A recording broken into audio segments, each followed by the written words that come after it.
దేవునికి స్తోత్రం. మీ అందరికీ ప్రభు పేరట వందనాలు.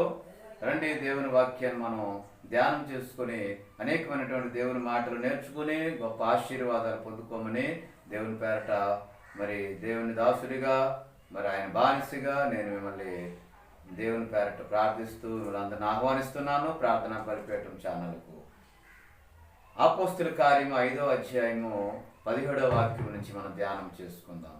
ప్రధాన యాజకుడును అతనితో కూడా ఉన్న వారందరూ అనగా సద్దూకీల తెగవారు లేచి మత్సరంతో నిండుకొని అపోస్తులను బలత్కారముగా పట్టుకొని పట్టణపు చెరసాలలో ఉంచిరి. ఈరోజు ప్రియమైన సహోదరుడా, వాళ్ళు చేసిన పొరపాటు ఏమిటి? వాళ్ళు రోగులను బాగు చేశారు, పక్షవాయు గల వాళ్ళని బాగు చేశారు, మూగవారికి నోరునిచ్చారు, కుంటివారి కాలునిచ్చారు, చెవిటి వారికి వినికిడి జ్ఞానం ఇచ్చారు, శాంద్రరాగం గల వారిని బాగు చేశారు. వాళ్ళ నీడ పడితేనే బాగుపడుతూ ఉన్నారు, వాళ్ళ మాట చెబితేనే బాగుపడుతూ ఉన్నారు. ఈ సమస్తము నజరేయుడైన యేసుక్రీస్తు నామములో వాళ్ళు, పునరుత్థానుడైన యేసుక్రీస్తు వారి నామములో వారు చేస్తున్నప్పుడు అక్కడ ఉన్నటువంటి ప్రధాన యాజకుడును అంతే అన్నయు కైపయును అతనితో కూడా ఉన్నవారును మరి సద్దూకైనులు లేచి వాళ్ళు వీళ్ళు హింసించడానికి ఇష్టపడుతూ ఉన్నారు. ఈరోజు లోకం పరిస్థితి ఏ రీతిగా ఉందో చూడండి ప్రియమైన సహోదరులారా. అపోస్తులను మత్సరంతో నిండుకున్నారు. మత్సరముతోనే ఇండిగేషన్, ద మత్సరాన్ని ఇంగ్లీష్లో ఇండిగేషన్ అంటారు. Then the high priest and all those who were with him rose up filled with indignation. అంటే ఒక మత్సరముతో, ఇండిగేషన్తో నిండిపోయి ఉన్నారు వాళ్ళందరూ కూడా. అరే వీనికి పేరు వస్తుంది, అరే ఈయన వెంబడ అనేక మంది ఫాలో అవుతూ ఉన్నారు, మనల్ని విడిచిపెడుతూ ఉన్నారు. ఇదే రీతి ఈరోజు కూడా జరుగుతూ ఉంది ప్రియమైన సహోదరులారా. ఇదిగో దేవుని మాటలు ఎంత స్పష్టంగా తెలియజేస్తున్నాయి. పేతురు యోహాను గారులను ప్రజలు వెంబడించినప్పుడు, అనేక మంది ప్రభు చెంత చేరినప్పుడు అక్కడ ఉన్నటువంటి యాజకులు, అక్కడ ఉన్నటువంటి దేవుని దాసులు, అక్కడ ఉన్నటువంటి మరి సద్దూకైలు, పరిసయ్యులు, ప్రధాన యాజకులు వీళ్ళందరూ కూడా మత్సరంతో లేచి అపోస్తులను బలత్కారముగా పట్టుకొని పట్టణపు చెరసాలలో ఉంచిరి. They seized the apostles, they put them in the public prison. పట్టణపు చెరసాలలో, సామాన్యమైన చెరసాలలో, జైలులో పెట్టారు, ప్రిజన్లో పెట్టారు, కస్టడీలో తీసుకున్నారు. వాళ్ళు చేస్తున్న నేరం ఏంటి? ఈరోజు క్రైస్తవులను దేవుని పేరట ప్రార్థన చేసి, దేవుని పేరట సంఘాన్ని బాగు చేసి, దేవుని పేరట ప్రజలను బాగు చేసి, వాళ్ళ తాగుడు నుంచి విడుదల కలుగు చేసి, ఉగ్రవాదం నుంచి విడుదల కలుగు చేసి, మోసం నుంచి విడుదల కలుగు చేసి, దగా నుంచి విడుదల కలుగు చేసి, దొంగతనం నుంచి, వ్యభిచారం నుంచి విడుదల కలుగు చేసి, వాళ్ళకి స్పష్టమైన దేవుని వాక్యాన్ని ప్రకటించి వాళ్ళ దేవుని సన్నిధిలో నడుస్తూ ఉంటే ఇక్కడ ఉన్నటువంటి మత పెద్దలు, ఇక్కడ ఉన్నటువంటి పబ్లిక్, ఇక్కడ ఉన్నటువంటి యాజకులు వాళ్ళ మత్సరంతో నిండిపోయి వాళ్ళని కస్టడీలో తీసుకొని వాళ్ళ జైలులో పెట్టారు. అయ్యో ఏమి పరిస్థితులు! జైలులో పెట్టారు. రాత్రంతా జైల్లో ఉన్నప్పుడు అయితే పేతురు యోహాను జైల్లో కామ్గా కూర్చోలేదు. వాళ్ళు ప్రభువుని అక్కడనో స్తుతిస్తూ ఉండగా దేవుని దూత వచ్చి చెరసాల తలుపులు తీసివేసి వాళ్ళని బయటకు తీసుకుని వచ్చి అంటూ ఉన్నారు, వెళ్ళి దేవాలయంలోకి వెళ్ళండి, ఈ జీవము కలిగిన మాటలన్నీ ప్రజలతో చెప్పండి. జీవము కలిగిన మాటలు ఇవే, చీకట్లో ఉండడానికి లేదు, బందీ అవ్వడానికి లేదు. వాళ్ళు అనుకున్నారు, ఆ ప్రజలు, యాజకులు, మత పెద్దలు, రాజకీయ నాయకులు, ఎలాగైనా యేసు ప్రభు మాట చెప్పకుండా ఆపుదాం, వీళ్ళు జైల్లో పెట్టేస్తే, వీళ్ళు బందీలో చేసేస్తే ఇది ఆగిపోద్ది ఎక్కడితో అనుకున్నారు. కానీ ఇది ఎక్కడితో ముగింపు కాదు ప్రియమైన సహోదరుడా. ఇది ఇంకా కొనసాగుతూనే ఉంటుంది. ఇది జరిగే 1వ శతాబ్దంలో జరుగుతూ ఉంది. 20వ శతాబ్దంలో ఈ రోజుకి కూడా అదే పరిస్థితులు వస్తూ ఉన్నాయి. ఇదిగో క్రైస్తవులను బంధించినప్పుడు, క్రైస్తవులను హింసించినప్పుడు, క్రైస్తవులను ముందుకు వెళ్ళనివ్వకుండా, సాగనివ్వకుండా వాళ్ళకి అనేక ఆటంకాలు కలుగు చేసినప్పుడు ఆటంకాలు కలుగు చేస్తూ ఉన్నప్పుడు వాళ్ళు ఇంక వెళ్ళరు కదా, వాళ్ళు ఇంకే పరిస్థితులు ముందుకు సాగవు కదా అని ప్రయత్నాలు చేస్తూ ఉన్నప్పుడు ఇదిగో దేవుని దూత ఒకటి వస్తూ ఉంది. దేవుడు ఒక దూతను పంపిస్తూ ఉన్నాడు. ఆ రోజు పేతురు యోహాను గారికి పంపించినటువంటి యేసయ్య ఈరోజు నీ దగ్గరకు ఆయన దూతగా ఒక అధికారిని పంపిస్తాడు, ఒక నాయకుడిని పంపిస్తాడు. నీకు విడుదల కావడానికి, నిన్ను విడిపించటానికి. భయపడవద్దు. ఎందుకంటే ఆ రోజు ఆ యొక్క నాయకులందరూ కలిపి ఈ పేతురు యోహాను అపోస్తులను మరి పెర్సిక్యూట్ చేయడానికి ఇష్టపడ్డారు, బంధించడానికి ఇష్టపడ్డారు. అయితే దేవాలయంలో నుంచి వెలుపలికి తీసుకుని వచ్చాడు. చాలాసార్లు చెరసాల తలుపులు ఓపెన్ చేశాడు. బయటకు తీసుకుని వచ్చి బయటని నిలవబెట్టి అంటున్నారు కదా, ఈ జీవం కలిగిన మాటలు ప్రజలతో తెలియచేయండి. ఇది జీవం కలిగిన మాటలు, జీవం కలిగిన దేవుడు. అనేక మంది చీకట్లో మగ్గిపోతూ ఉన్నారు, తాగుడులో మగ్గిపోతూ ఉన్నారు, వ్యభిచారంలో మగ్గిపోతూ ఉన్నారు, పాపంలో మగ్గిపోతూ ఉన్నారు, మోసంలో మగ్గిపోతూ ఉన్నారు.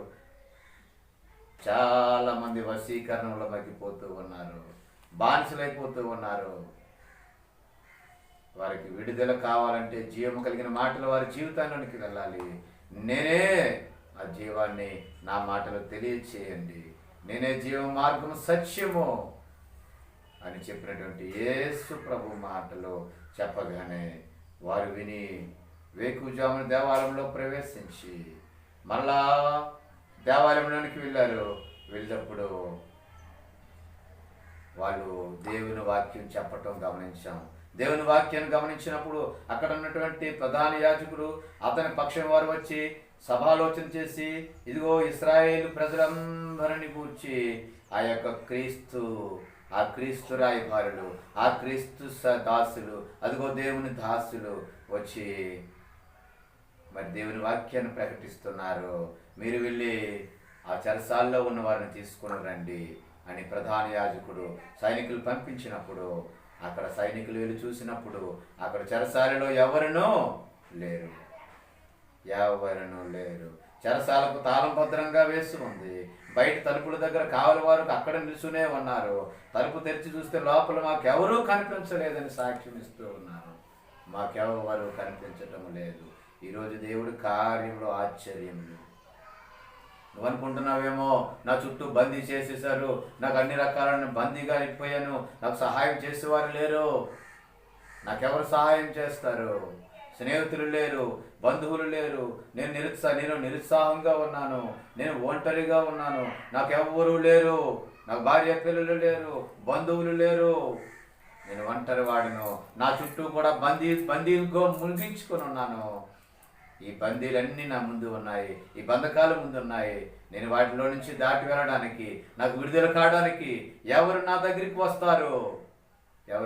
వస్తారని ఆలోచిస్తూ ఉన్నావా? ఇదిగో దేవుని దూతలు నీ దగ్గరికి వచ్చి నిన్ను లాక్కుని పోయి బయటకు తీసుకొచ్చి నీకు విడుదలిచ్చి, నీకు విశ్రాంతినిచ్చి, నీకు స్వతంత్రాన్ని ఇచ్చి దేవుని మాటను ప్రకటించడానికి నేను తీసుకొని రావడానికి సిద్ధంగా ఉన్నాడు ప్రభుని యేసు ప్రభువారు.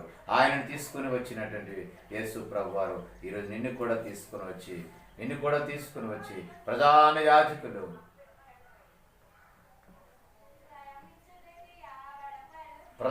యాజకులు ఆశ్చర్యపోతున్నారు. సైనికులుగానే ఉన్నారు. కొన్నిసార్లు మనం అనుకుంటున్నాం ఆహారం లేదనుకుంటున్నాం, ఇంట్లోకి ఆహారం వస్తుంది, సహాయం చేయవారు లేరు అని ఉంటున్న సమయంలో ప్రభువుని అడిగినప్పుడు ప్రభు సహాయం పంపిస్తూ ఉన్నారు. కాబట్టి అయితే ఎవరో ఒకరు వచ్చి, చూడండి మీరు చెరసాలలో వేసిన మనుషులు దేవాలయంలో నిలిచిండు ప్రజలకు బోధిస్తూ ఉన్నారు. ప్రధాన యాజకులతో అంటున్నారు, ఇదిగో నిన్న చెరసాలలో వేసారే వాళ్ళిద్దరూ వచ్చి దేవాలయంలో దేవుని వాక్యాన్ని ప్రకటిస్తున్నారు, వీధులలో వాక్యాన్ని ప్రకటిస్తున్నారు, వాడల్లో వాక్యాన్ని ప్రకటిస్తూ ఉన్నారు. మరి అక్కడ చేస్తే ఏరి వాళ్ళు ఇక్కడే కదా అని అంటే అప్పుడు అధికారి బట్టలతో కూడా వెళ్ళి ప్రజలు తమ రాములతో కొడతారేమని భయపడి వారిని బలవంతం చేయక వాళ్ళని విడిచిపెట్టాడు. అయితే వారిని ప్రశ్నిస్తూ ఉన్నాడు, మేము ఏ పేరునైతే మేము వద్దన్నామో, ఏ మాట అయితే మేము వద్దన్నామో, ఏదైతే ఉపదేశించకూడదని చెప్పామో, ఇదిగో మీరు మీ యొక్క ప్రసంగాలతో, మీ మాటలతో మీ యెరూషలేమును నింపేస్తారు. ఆ మనిషి రక్త విషయమైన అపరాధం మా మీదకు తేవాలని చూస్తున్నారు. Yes, intend to bring this man blood on us. Intend to bring this man blood on us. అయితే మేము వాళ్ళంటూ ఉన్నారు, ప్రియమైన సహోదరులారా, మేము దేవునికే లోబడతాము, కానీ we ought to obey God rather than men. మేము మనుషులకు కాదు. we ought to obey the rather than we ought to obey the God. ఎందుకంటే మేము మనుషులకి rather than men, మనుషులకు కాదు. మేము మనుషులకి ఇలాగూ ఇవ్వలేము. మేము ఇవ్వవలసింది, మేము మాట్లాడవలసింది దేవునికి మాత్రమే లోబడతాము. మీరు మన మీద వేలాడదీసిన యేసు ప్రభు వారిని చంపించినటువంటి ఆ యేసు మన పూర్వీకుల దేవుడు, మన పితరుల దేవుడు. ఆయన్ని సజీవముగా లేపాడు, సజీవంగా మృతుల్లో నుంచి లేపాడు. కాబట్టి ఇశ్రాయేలు ప్రజలందరూ కూడా పాప క్షమాపణ పొందాలని, ఇశ్రాయేలు ప్రజలు, దేవుని ప్రజలు, ఈ లోకం ప్రజలు, భారతదేశ ప్రజలు, ఆంధ్ర ప్రజలు, తెలంగాణ ప్రజలు, విజయనగరం ప్రజలు పాప క్షమాపణ పొందాలని దేవుడు యేసు ప్రభు వారిని ప్రధానాధికారిగా, ముక్తిదాతగా తన కుడి పక్కన హెచ్చించాడు. కాబట్టి దానికి మేమే సాక్షులము. ఈ రీతిగా దేవుని మాటలు చెబుతూ ఉంటే ప్రజలు ఆశ్చర్యపోతూ ఉన్నారు, నాయకులు ఆశ్చర్యపోతూ ఉన్నారు, ప్రజలందరూ కూడా నానా ఇబ్బందులు పడుతూ ఉన్నారు. ఎందుకంటే నాయకులు ప్రజలు ఇబ్బంది పడుతూ ఉన్నారు, వారి వెంట వెళ్ళొద్దు. వీళ్ళు చెప్తూ ఉన్నారు యేసునామం తప్ప ఏ నామాన్ని ప్రకటించని అంటున్నారు. కానీ యేసునామాన్ని తప్ప ఇంకే నామాన్ని ప్రకటించమని కరాఖండిగా వాళ్ళు చెబుతూ ఉన్నారు. కాబట్టి ప్రియమైనటువంటి సహోదరుడా, సహోదరి, నీ యొక్క పరిస్థితులు ఏమిటి? నీ స్థితిగతులు ఏమిటి? దేవుడు నీకు విడుదల ఇవ్వాలనుకుంటున్నాడు. నువ్వు చీకట్లో ఉన్న వారిని వెలుగులోకి నడిపించాలనుకుంటూ ఉన్నారు. నువ్వు తాగుడులో ఉండిపోతావా? ఇదిగో జోదంలో ఉండిపోతావా? ప్యాకెట్లో ఉండిపోతావా? మందులో ఉండిపోతావా? మత్తులో ఉండిపోతావా? విచారంలో ఉండిపోతావా? బయటికి రమ్మని దేవుడు పిలుస్తూ ఉన్నాడు. బయటకు వచ్చి దేవుని మాటలు వినమని అంటూ ఉన్నాడు. ఒకవేళ దేవుని మాటలను వింటే, ఈ జీవము కలిగిన మాటలు ఇవి, జీవము కలిగి నీలో జీవము కలుగుతూ ఉంది, నీలో చీకటి పోతూ ఉంటూ ఉంది. ప్రియమైన సహోదరుడా, ఏ చీకటి ఉన్నా, ఏ పరిస్థితుల్లో ఉన్నప్పటికీ కూడా అన్నిటి నుంచి విడుదల కలుగు చేయడానికి దేవుడు సంసిద్ధంగా ఉన్నాడు. ఆయన నిత్యము చేతులు చాపుతూ ఉన్నాడు. తన దాసులను పంపిస్తూ ఉన్నాడు నీ దగ్గరకు. పత్రికలు వస్తూ ఉన్నాయి నీ దగ్గరకు, ఆయన మాటలు నీ దగ్గరకు వస్తూ ఉన్నాయి. దయచేసి నువ్వు తిరస్కరించవద్దు, నువ్వు వాటిని అంగీకరించు. యేసే నజరేయుడైన పునరుత్థానుడైన ప్రభువు అని నువ్వు అంగీకరించు. పాప క్షమాపణ పొంది ఈ ఒక్క నామం తప్ప ఇంకే మరి ఏ నామమును రక్షణ కలగదు, రక్షణ లేదు. దేవుని రాజ్యంలో నువ్వు సిద్ధపడ్డావు. ఏమందు నీ ప్రవర్తన మార్చుకొని బ్రతుకు మార్చు. ప్రియమైన సహోదరుడా, మార్చుకొని ముందుగా నిండుగా నడిపించాలని దేవుడు నిన్ను నీ కుటుంబాన్ని దీవించి ఆశీర్వదించునుగాక. ఆమేన్.